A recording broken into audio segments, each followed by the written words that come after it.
The death of Baldr, the beginning of the end. There was once a god, so kind, so gentle, so beloved, that no one believed evil could ever touch him. His name was Baldr, the son of Odin, the son of Frigg, brother of the blind god Höder. To the gods, he was hope. To humanity, he was light. Where Thor inspired courage, Baldr inspired peace. Where Odin searched for wisdom, Baldr reminded the gods why wisdom mattered. It was said that flowers bloomed where he walked. Birds sang more sweetly in his presence. Even old enemies found themselves lowering their weapons when Baldr smiled. No god had ever been more loved, and perhaps that was exactly why fate had chosen him. Because Ragnarok would not begin with a battle. It would begin with the death of innocence, the dreams that would not end one night. Baldr awoke in terror.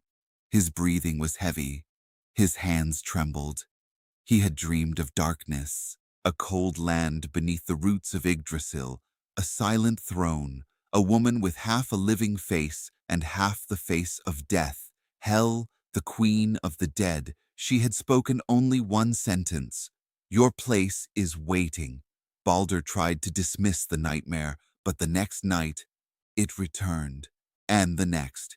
Each dream became clearer. He saw himself lying lifeless upon the ground. He saw the gods weeping. He saw Odin standing helpless beside him. Finally, unable to bear the visions any longer, Baldr went to his father. Odin seeks the truth. Odin listened carefully. He had learned long ago that dreams were never meaningless, especially the dreams of the gods.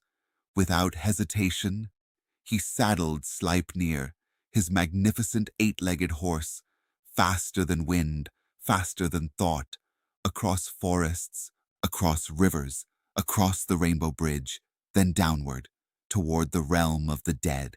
The gates of Helheim opened before him. Its silence was heavier than stone.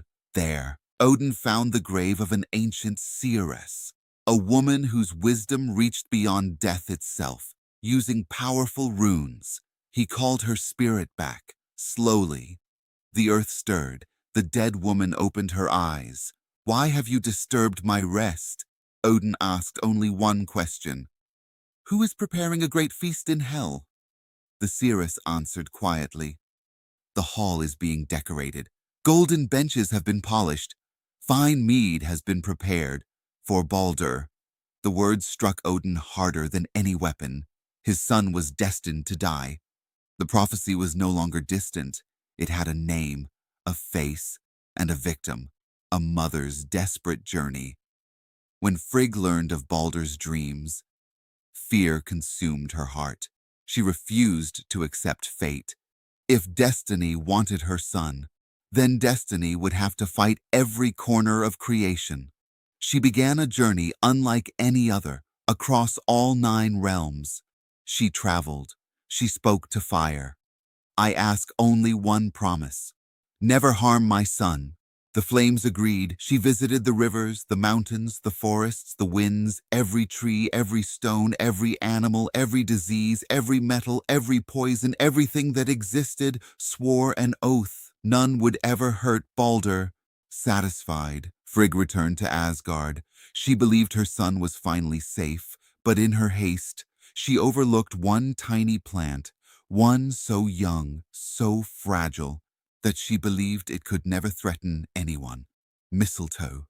The games of the gods. News of Baldr's invulnerability spread quickly. Soon, the gods began treating it like a game. They gathered in the fields of Asgard. Thor threw massive stones. They bounced harmlessly away.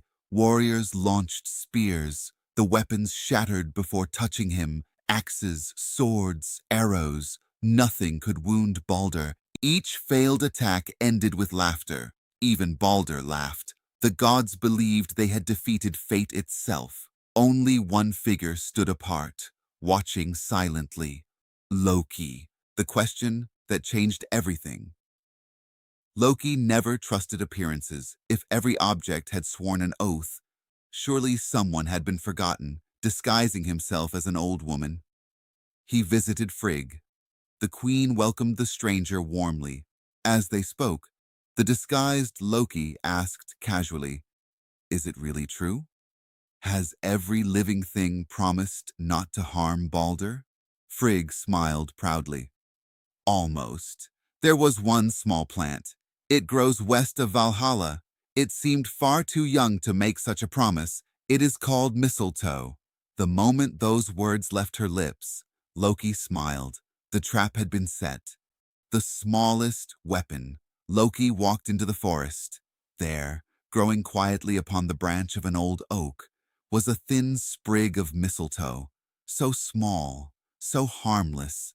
He carefully cut it free, then carried it to the dwarfs. Some stories say he shaped it himself. Others say magical craftsmen helped him. Either way, the mistletoe became a slender dart, simple, unremarkable, deadly, not because it was powerful, but because it alone had never sworn to spare Baldr, the blind god. The games continued. The gods laughed louder than ever. Only one figure stood apart, Baldr's brother, Hooter, blind since birth. He could hear the laughter, but he could not join the game. Loki approached quietly. "Why do you stand alone?" Hooter sighed. "I cannot see my brother. I cannot throw like the others." Loki smiled gently. "I will help you." He placed the mistletoe dart into Hooter's hand, then carefully guided his aim. "Throw," trusting the voice beside him. Hooter released the dart. It flew silently across the field. No thunder, no flash, no warning. The tiny weapon struck Baldr directly in the chest. For the first time, something pierced his skin. Baldr looked down. His smile faded. Then he fell. The silence of Asgard. No one moved. No one breathed. The laughter vanished. Thor stared in disbelief. Frigg screamed. Odin closed his single eye. The impossible had happened. Baldr, the brightest of the gods, lay lifeless upon the ground. Hoder dropped to his knees. "What have I done?" He had never meant to harm his brother. He had trusted the wrong guide. Across Asgard, the wind itself seemed to mourn. Flowers wilted. The skies darkened. Even Mjolnir felt strangely heavy in Thor's hand. For the first time, the gods understood. Prophecy could not be escaped. The funeral ship. The gods carried Baldr's body to the shore. There rested his magnificent ship, Hringhorni, the greatest vessel ever built. They placed Baldr upon its deck. Beside him lay his treasured possessions, his weapons, his armor, his gifts, his faithful horse. Some legends say the horse willingly joined its master in death. The gods lit the funeral pyre. Flames climbed into the night sky. Thor raised Mjolnir, blessing the ceremony. The burning ship drifted slowly into the sea. The glow could be seen across every realm. Even giants paused to watch. The world had lost its purest soul. A final chance. Frigg refused to surrender. There must be a way. Hel sent a message from her shadowy kingdom. "I will return Baldr, but only under one condition. Every living thing must weep for him." The gods rushed across creation. Humans cried, animals mourned. Trees shed their leaves, mountains echoed with sorrow. Even the stones seemed wet with tears. Every creature wept. Every creature except one, hidden inside a dark cave, sat an old giantess named Thuk. When the gods begged for her tears, she answered coldly, "Hel may keep what she has. I will not weep." The gods returned in despair. Baldr would remain in Helheim. Much later, they learned the truth. Thuk had never existed. It had been Loki in disguise. One final act of cruelty, one final betrayal, the beginning of the end. Baldr's death changed everything. The halls of Asgard no longer echoed with joy. Odin became quieter than ever. Thor's anger grew. Frigg's heart never healed. Even the stars seemed dimmer. The Norns watched silently. One thread had been cut, and once the first thread broke, the rest would follow, far beneath the earth. Fenrir strained against Gleipnir, deep beneath the sea. Jörmungandr stirred in its sleep.